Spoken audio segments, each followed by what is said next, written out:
Morning bulletin. ఇక వార్త వివరాలకు వెళ్తే ఎన్నికలు పారదర్శకంగా నిర్వహించాలంటే బ్యాలెట్ విధానాన్ని పునరుద్ధరించాలని వైవి సుబ్బారెడ్డి అన్నారు. అభివృద్ధి చెందిన దేశాల్లో ఇప్పటికీ బ్యాలెట్ విధానం అమల్లో ఉందని, అలానే మన దేశంలో కూడా వచ్చే ఎన్నికలను బ్యాలెట్ విధానంలో నిర్వహించాలని సూచించారు. 2024 అసెంబ్లీ ఎన్నికల సమయంలో ఓటర్ల సంఖ్యలో అసాధారణ పెరుగుదల జరిగినట్లు గుర్తించి ఈ విషయాన్ని ఎన్నికల సంఘం దృష్టికి తీసుకెళ్లినట్లు తెలిపారు. అలాగే 2024 ఎన్నికల్లో ఈవీఎంలపై అనుమానాలు వ్యక్తం చేస్తున్నామన్నారు. ఈ అనుమానాలను నివృత్తి చేసి ఎన్నికల ప్రక్రియను పారదర్శకంగా నిర్వహించాల్సిన అవసరాన్ని వైవి సుబ్బారెడ్డి స్పష్టం చేశారు. ఈ విధానం ద్వారా ప్రజలకు నమ్మకాన్ని కలిగించవచ్చని విశ్వసిస్తున్నామని పేర్కొన్నారు. పోలింగ్ శాతం ఆంధ్రప్రదేశ్లో ఎక్కువ నియోజకవర్గాల్లో పోలింగ్ శాతం పెరిగింది. అది సుమారుగా 4 కోట్ల ఓట్లలో 51 లక్షల ఓట్లు ఆఫ్టర్ 6 PM జరిగిన పోలింగ్లో వచ్చింది. దానిపై కూడా పూర్తిగా ఎంక్వైరీ చేయాలని చెప్పి మేము కోరడం జరిగింది. అదేవిధంగా కొన్ని పర్టికులర్గా మేము అడిగిన వాటన్నిటికీ వాళ్ళు ఎలక్షన్ కమిషన్ నుంచి వాళ్ళు ఇచ్చే సమాధానం వాళ్ళు ఇచ్చారు. వీవీప్యాట్ల విషయంలో కౌంటింగ్ చేయడానికి లేదు అని వాళ్ళు చాలా నిర్బంధంగా చెప్పడం జరిగింది. బ్యాటరీ ఛార్జింగ్ విషయంలో అవి రీఛార్జబుల్ బ్యాటరీలను పెట్టడం జరిగింది కాబట్టి వాటిని పెరగటం తగ్గటం అనేది ఉండదు అనేది వాళ్ళు చెప్పే కార్యక్రమం చేయడం జరిగింది. అదేవిధంగా 6 తర్వాత పోలింగ్ జరిగిన దగ్గర మెండుగా ఎక్కువ శాతం పోలింగ్ జరిగిన దానిపై వాళ్ళు పరిశీలిస్తామని చెప్పడం జరిగింది. నియోజకవర్గం డేటా పోలింగ్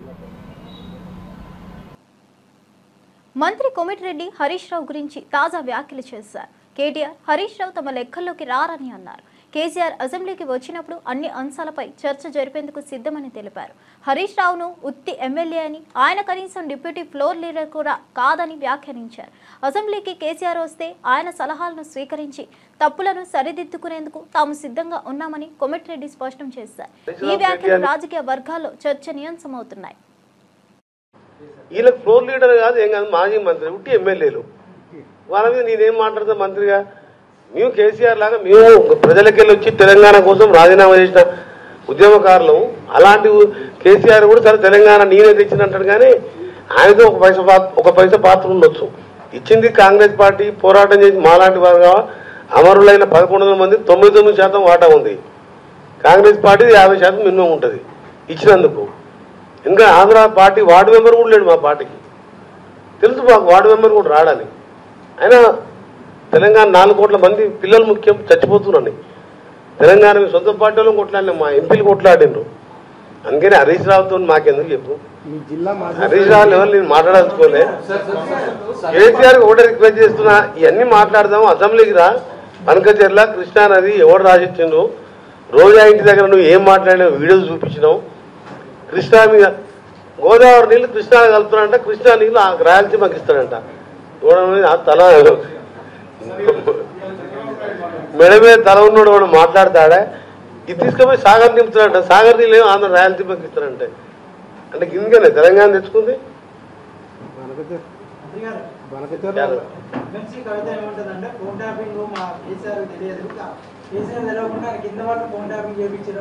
మీకు ఎవరు దొరకలే. హరీష్ రావే తెచ్చానుండే. హరీష్ రావు కేటీఆర్ మీద ఎప్పుడు నన్ను అడుగుతా నల్గొండ పోతే హరీష్ రావు ఇట్లా అంటే నాకు తెలియదు, నా బాబా ఆయన ఎవరో తెలియదు, నాకు గురించి ఎందుకు. ఆయన ఎమ్మెల్యే ఫ్లోర్ లీడర్ మాట్లాడితే మాట్లాడుతున్నాం. మేము కూడా 6 సార్లు గెలిచిన వాళ్ళం ప్రజానికలకి వెళ్ళి. మేము నామినేటెడ్ పోస్ట్ కాదు, 6 సార్లు కేసీఆర్ లాని మేము కూడా గ్రామీణ ఒక రైతు కుటుంబంలో పుట్టి 6 సార్లు ఎమ్మెల్యేగా, ఎంపీగా, 2 సార్లు మంత్రిగా ఉన్నాను. బనకచర్ల వ్యవహారంపై వైసీపీ నేత పెద్దిరెడ్డి రామచంద్రరెడ్డి కీలక వ్యాఖ్యలు చేశారు. చంద్రబాబు, రేవంత్ రెడ్డి బనకచర్ల పేరుతో డ్రామాలు ఆడుతున్నారని ఆరోపించారు. ఏపీ ముఖ్యమంత్రి చంద్రబాబు, తెలంగాణ ముఖ్యమంత్రి రేవంత్ రెడ్డి గురు శిష్యుల్లా వ్యవహరిస్తున్నారని, డైవర్షన్ పాలిటిక్స్ తప్ప బనకచర్లపై చంద్రబాబుకు చిత్తశుద్ధి లేదని పెద్దిరెడ్డి విమర్శించారు. ఈ వ్యాఖ్యలు రాజకీయ వర్గాల్లో కుదుపు కలిగించాయి.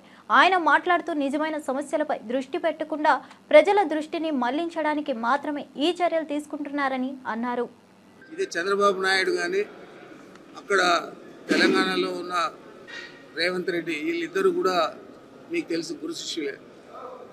మరి వాళ్ళిద్దరు క్రియేషన్ ఇది. అన్నీ డైవర్ట్ చేసే పాలిటిక్సే చేస్తూ ఉన్నాడు చంద్రబాబు నాయుడు.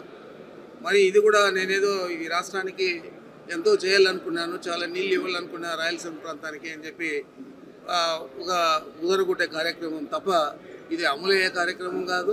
అమలు చేసే ఉద్దేశం కూడా చంద్రబాబు నాయుడుకి లేదు. ఈయన ఇక్కడ డైవర్ట్ చేస్తామంటే ప్రజలందరినీ బనకచెర్ల పేరుతో అక్కడ రేవంత్ రెడ్డి గారు కూడా బనకచెర్లను అడ్డుకుంటారని చెప్పి ఆయన కూడా డైవర్ట్ చేస్తున్నాడు తప్ప ఇది కేవలం రాజకీయ ఉద్దేశంతో వాళ్ళు చేసే డ్రామా తప్ప వాసాలు చాలా ఇది చంద్రబాబు నాయుడు. శ్రీకాళహస్తి బీసీ బాలికల హాస్టల్లో ఫుడ్ పాయిజన్ కలకలం రేపింది. ఉదయం టిఫిన్గా ఉప్మా తిన్న 3 యువతులకు ఫుడ్ పాయిజన్ లక్షణాలు కనిపించాయి. అస్వస్థకు గురైన బాలికలను హాస్టల్ సిబ్బంది వెంటనే శ్రీకాళహస్తి ఏరియా ఆసుపత్రికి తరలించారు. ఉప్మాలో జెర్రీ రావడం వల్ల ఈ పరిస్థితి ఏర్పడిందని సిబ్బంది తెలిపారు. ఈ విషయమై ఎమ్మెల్యే బొజ్జల వెంకట్ సుధీర్ రెడ్డి ఆసుపత్రిని సందర్శించారు. విద్యార్థులకు నాణ్యమైన వైద్యం అందించాలని, ఇటువంటి తప్పులను ఉపేక్షించబోమని ఆయన హెచ్చరించారు.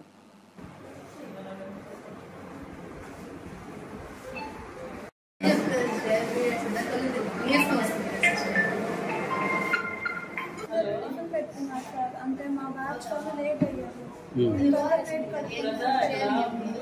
సరే తింటూ ఉండగా నా ప్లేట్ ఏదో కనిపించింది. సరే అని విడతీయలేదు. మా ఫ్రెండ్స్ అప్పటికి తినలేదు. అది చెప్తే వాళ్ళందరూ పడేసారు పెట్టుకుంది. అక్క వాళ్ళ రూమ్లో కూర్చొని తిన్నాము. మా అక్క పూర్తిగా తినిపించింది. మా ఫ్రెండ్ సగం తిరిగి మా అమ్మాయికి సగం తిరిగి మా బ్యాచ్ నాకు 10 minutesలో నాకు 10-20 minutesలో హాస్టల్లోనే గ్రీన్ కలర్లో వామిట్ స్టార్ట్ అయింది. ఒకసారి అలానే వదిలేసి కాలేజ్కి స్టార్ట్ అయ్యింది. వెళ్తూ ఉండగా సడన్గా దావలో మళ్ళీ వామిట్ స్టార్ట్ అవుతుంది. ఈ కాలేజ్లో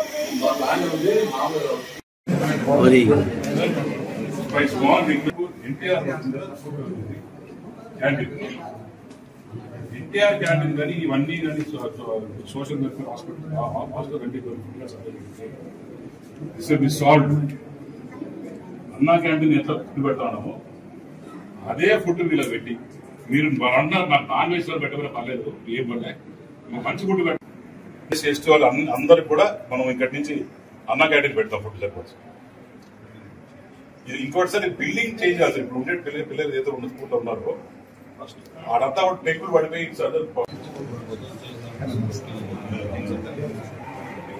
షిఫ్ట్ చేసుకోలేదు అందరు బిల్డింగ్స్ మార్చేసారు. పోతా వెళ్ళి చూడండి proper doctor CM concern response. This has to be eye opening for the entire state, not only Kalahasti. This has to be eye opening. ఎందుకంటే మొన్న వనిత కబురు పోయినప్పుడు పొద్దుకి ఏంటండి ఈరోజు ఇదేంటండి ఇక వాళ్ళు ఎవరో చచ్చిపోయేవారు మన ఇంటికి వెళ్దాం. ఇప్పుడు చంద్రబాబు నాయుడు చిత్తశుద్ధి చేసినప్పుడు మనకేమొచ్చింది కాదు, మనం పోయి తిరిగి చూసుకుంటే బాగాలేకపోతే ఫండ్స్ ఇస్తాడు కదా మనకి. ఆయన ఫండ్స్ ఈను అంటే వేరే కదా, నేను ఫండ్స్ ఇస్తాను ఉపయోగ ఇట్లా సెంట్రల్ గవర్నమెంట్ ఫండ్స్ ఉన్నాయి, స్టేట్ గవర్నమెంట్ ఫండ్స్ ఉన్నాయి, ఇవన్నీ ఫండ్స్ పిల్లలు బాగా చేస్తే మన దాన్ని. చంద్రబాబు ఇంటి ముందు యోగాసనాలు వేసి యోగా టీచర్లు నిరసన వ్యక్తం చేశారు. మంత్రి నారా లోకేష్ తమ సమస్యలను విని పరిష్కరించాలని కోరుతున్నారు. యోగా టీచర్లు తమ సమస్య చెప్పనివ్వకుండా పోలీసులు వార్నింగ్ ఇచ్చి తిరిగి పంపిస్తున్నారు.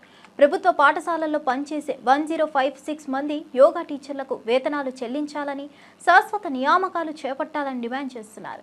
ఈ నిరసనలో భాగంగా సీఎం చంద్రబాబు ఇంటి దగ్గర నుండి వెళ్లిపోవాలని పోలీసులు వార్నింగ్ ఇచ్చారు.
బీఆర్ఎస్ ఎమ్మెల్యే కల్వకుంట్ల సంజయ్ కిరణ్ కుమార్ రెడ్డిపై తీవ్ర విమర్శలు చేశారు.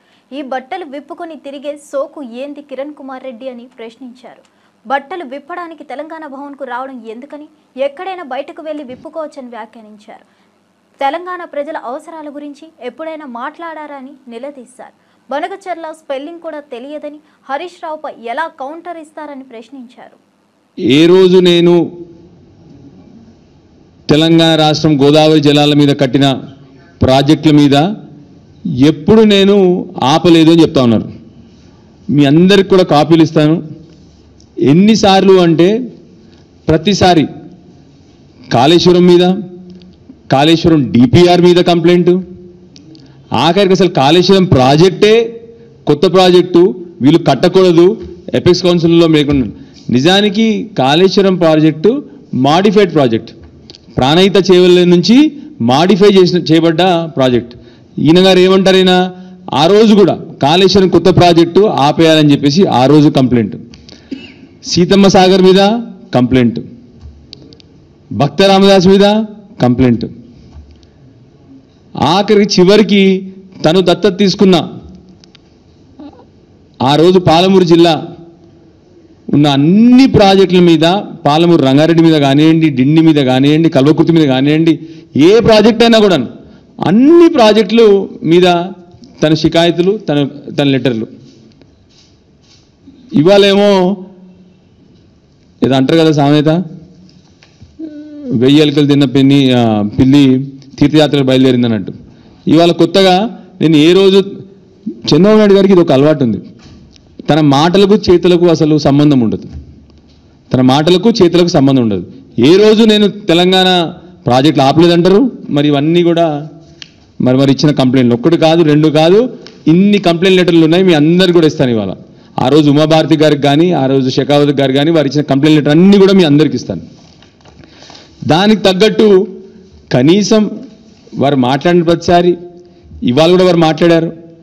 ఇప్పటి వరకు కాంగ్రెస్ పార్టీ నుంచి కానీ, బీజేపీ పార్టీ నుంచి కానీ, 2 పార్టీల నుంచి తనను సమర్థిస్తూ మాట్లాడుతూ ఉన్నారు. కానీ ఎవరు కూడా అది తప్పు, తన మీద ఎవరు కూడా మాట్లాడటం జరగట్లేదు. చంద్రబాబు నాయుడు గారు మళ్ళీ ఏ రోజు నేను తెలంగాణ రాష్ట్రం గోదావరి జలాల మీద కట్టిన ప్రాజెక్టుల మీద ఎప్పుడు నేను ఆపలేదు అని చెప్తా ఉన్నారు. మీ అందరికి కూడా కాపీలు ఇస్తాను. ఎన్నిసార్లు అంటే ప్రతిసారి కాళేశ్వరం మీద, కాళేశ్వరం డిపిఆర్ మీద కంప్లైంట్, ఆఖరికి అసలు కాళేశ్వరం ప్రాజెక్టే కొత్త ప్రాజెక్టు వీళ్ళు కట్టకూడదు ఎపెక్స్ కౌన్సిల్లో లేకుండా. నిజానికి కాళేశ్వరం ప్రాజెక్టు తెలుగు మహిళలు అత్యధికంగా బంగారం కొనుగోలు చేసేవారిగా నిలుస్తున్నారని ముఖ్యమంత్రి రేవంత్ రెడ్డి పేర్కొన్నారు. హైదరాబాద్ను దేశంలోని ప్రముఖ వ్యాపార కేంద్రంగా తీర్చిదిద్దే ప్రయత్నాలు జరుగుతున్నాయని తెలిపారు. మహేశ్వరం ప్రాంతంలో 4వ నగరాన్ని నిర్మించేందుకు ప్రణాళికలు సిద్ధం చేస్తున్నామన్నారు. గతంలో కుతుబ్ షాహీలు, నిజాం నవాబులు హైదరాబాద్, సికింద్రాబాద్ నగరాలను నిర్మించారని గుర్తు చేశారు. ఈ నేపథ్యంలో హైదరాబాద్ నగరం మరింత అభివృద్ధి చెందేందుకు చర్యలు తీసుకుంటున్నామని చెప్పారు. నగరం అభివృద్ధికి తోడ్పడే విధంగా మహిళల బంగారం కొనుగోలు కీలకమని అభిప్రాయపడ్డారు. Consumers of gold, Telugu women are highest buyers of gold. After that, maybe Kerala, not Kerala, Tamil Nadu, after that Karnataka, 4th place is Kerala. But manufacturing side, Malabar Gold is one of the best organization. Telangana Rashtamlo me manufacturing యూనిట్ని పెట్టడం ద్వారా సరైన రాష్ట్రంలో సరైన వ్యాపారాన్ని మీరు ప్రారంభించారు. ఈరోజు తెలంగాణ రాష్ట్రము పెట్టుబడులను ఆకర్షించే దిశగా తెలంగాణ రాష్ట్రం దేశంలోనే ఒక వ్యాపార కేంద్రంగా హైదరాబాద్ నగరాన్ని తీర్చిదిద్దాలని ఈరోజు మన ప్రభుత్వం ప్రయత్నం చేస్తున్నది. అందులో భాగంగానే ముఖ్యంగా ఈ మహేశ్వరం ఈ ప్రాంతాన్ని 4వ నగరంగా భారత్ ఫ్యూచర్ సిటీ ప్రణాళికలతో ముందుకు వస్తున్నాం. ఒకప్పుడు కులీ కుతుబ్ షాహీలు హైదరాబాద్ నగరాన్ని నిర్మిస్తే ఆ తర్వాత నిజాం నవాబులు హైదరాబాద్ సికింద్రాబాద్ని నిర్మిస్తే ఆ తర్వాత చంద్రబాబు నాయుడు రాజశేఖర్ రెడ్డి గారు సైబరాబాద్ని 3వ నగరాన్ని నిర్మించారు. ఇప్పుడు కాంగ్రెస్ ప్రభుత్వం 4వ నగరాన్ని భారత్ ఫ్యూచర్ సిటీని. ఘానా దేశంలో పర్యటిస్తున్న ప్రధాని మోదీ ఆ దేశ పార్లమెంట్లో ప్రసంగించారు. ప్రపంచంలోనే అతిపెద్ద ప్రజాస్వామ్యం కలిగిన దేశ ప్రతినిధిగా 140 కోట్ల మంది భారతీయుల నుంచి మీకు శుభాకాంక్షలు తీసుకొచ్చారు. భారత్ త్వరలోనే 3వ అతిపెద్ద ఆర్థిక వ్యవస్థగా ఎదుగుతుంది. 2047 కల్లా ఇండియా అభివృద్ధి చెందిన దేశంగా అవతరిస్తుంది. భారత్ సుస్థిరమైన ప్రపంచ నిర్మాణానికి దోహదపడుతుందని వ్యాఖ్యానించారు.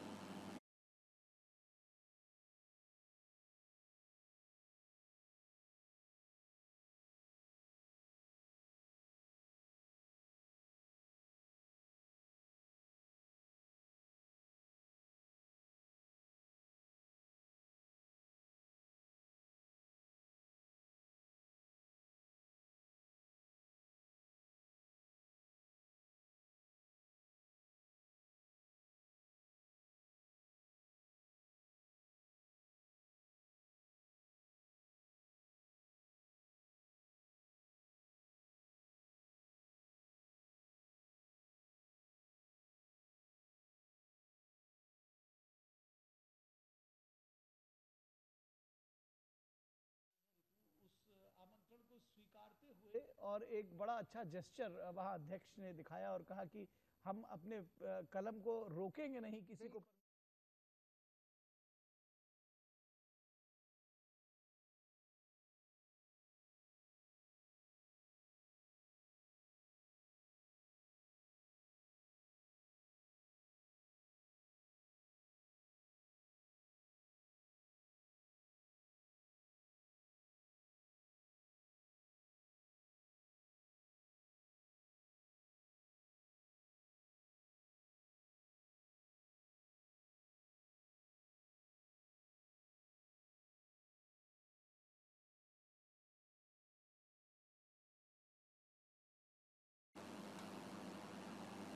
హరిహర వీరమల్లు ట్రైలర్ లాంచ్ ఈవెంట్లో నిధి అగర్వాల్ తన వినోదంతో అందరినీ ఆకట్టుకుంది.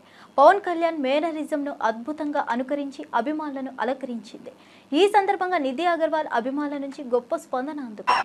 ఈ సినిమా ట్రైలర్ లాంచ్ కార్యక్రమం ఘనంగా జరిగింది. పవన్ కళ్యాణ్, నిధి అగర్వాల్, దర్శకులు క్రిష్ జాగర్లముడి తదితరులు ఈ కార్యక్రమంలో పాల్గొన్నారు. బ్లాక్ బస్టర్ కొట్టేద్దాం ఈసారి.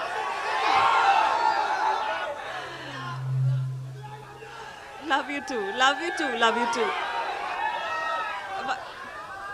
Okay, కొంచెం మాట్లాడు. రత్నం గారు ఈ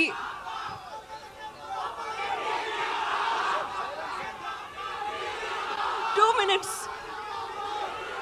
1 minute. ఆవిడ మాట్లాడతారు. 1 minute. అడుగుదాం కళ్యాణ్ గారితో వర్కింగ్ ఎక్స్పీరియన్స్ ఎలా ఉండిందో అడుగుదాము. ఆరా ఎలా ఉండిందో అడుగుదాం. ఒక్క 1 minute. Yeah please. సో రత్నం గారు చాలా కష్టపడి, జ్యోతి సార్ చాలా కష్టపడి ఈ సినిమా తీశారు. It's not easy to hold on to a film for so many years. అందరికీ థ్యాంక్స్. అండ్ ఒక మూమెంట్ ఇస్తున్నారు. రెడీ?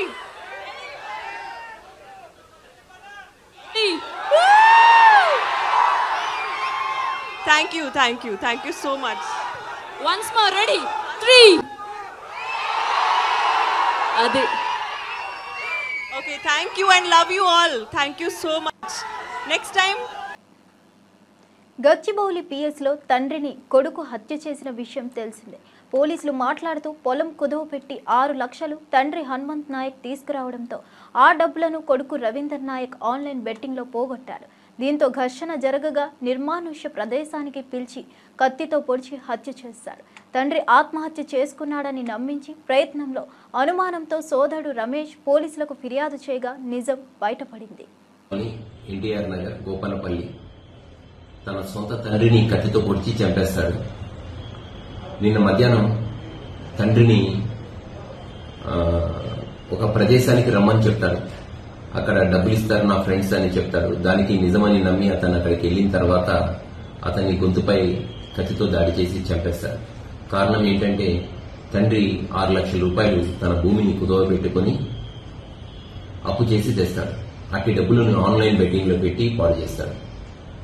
పాడు చేసిన విషయంలో తండ్రి తరచుగా మందలించడంతో కోపం పెంచుకొని ఎట్లాగైనా తండ్రిని హతమార్చాలని ముందస్తు ప్రణాళికతో ఒక ప్రదేశానికి రమ్మంటాడు. తండ్రి అక్కడికి వెళ్తాడు.